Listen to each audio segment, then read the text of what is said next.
கண்டி வத்தளை பகுதியில் இடம்பெற்ற கூட்டம் ஒன்றில் ஜனநாயக கட்சியின் கொலனாவ தொகுதி அமைப்பாளர் சுசில் கிண்டல் பிட்டிய இந்த சம்பவம் குறித்து இவ்வாறு கருத்து தெரிவித்தார். නිශාන්ත මුදුහෙට්ටුගම ගුවන්තොටුපොළේ අත්අඩංගුවට ගත්තට පස්සේ ගිරාපෝතකෙක් කියන පොලිස් මාධ්‍ය ප්‍රකාශක. එයා හරි ලස්සන நிஷாந்த முத்துகெட்டிகம விமான நிலையத்தில் கைது செய்யப்பட்ட பின்னர் போலீஸ் ஊடக பேச்சாளர் மிக அழகான கருத்தொன்றை தெரிவிக்கின்றார்.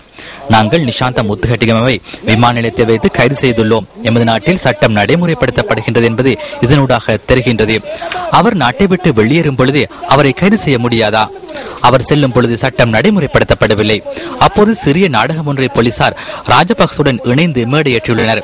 எமது பிரதேச சபை தலைவர் பிரசன்ன சோளங்காரச்சின் வீட்டுக்குள் ஆயுதங்களை வைப்பதற்கு பாரிய முயற்சிகள் முன்னெடுக்கப்படுகின்றன. அது இயலாது போனமை அடுத்து தெஹிவலே கல்கிசே நகர சபையில் உள்ள உறுப்பினரான சாவிந்த டி சில்வாவை ஊடக சந்திப்புக்கு அழைத்து வந்து நாடகமாடினார்கள். அவரிடம் துப்பாக்கி ஒன்றை கொடுத்து அவரை சிசிடிக்கு கொடுக்குமாறு கூறியுள்ளனர். இந்த துப்பாக்கி பிரசன்ன சோளங்காராட்சி வழங்கியதாக அவர் குறிப்பிட்டுள்ளார். தற்போது பிரசன்ன சோளங்காராட்சியை கைது செய்ய அவரை தொடர்கின்றனர். புதுமையான உலகம் இது. பிரசன்ன சோளங்காராட்சியை ஆயுதத்தை வைத்து கைது செய்ய முயற்சிக்கின்றனர். நிஷாந்த முத்துகெட்டிகம நாட்டை விட்டு வெளியேறும் பொழுது கைது செய்யாது சட்டத்தை மீறுகின்றனர்.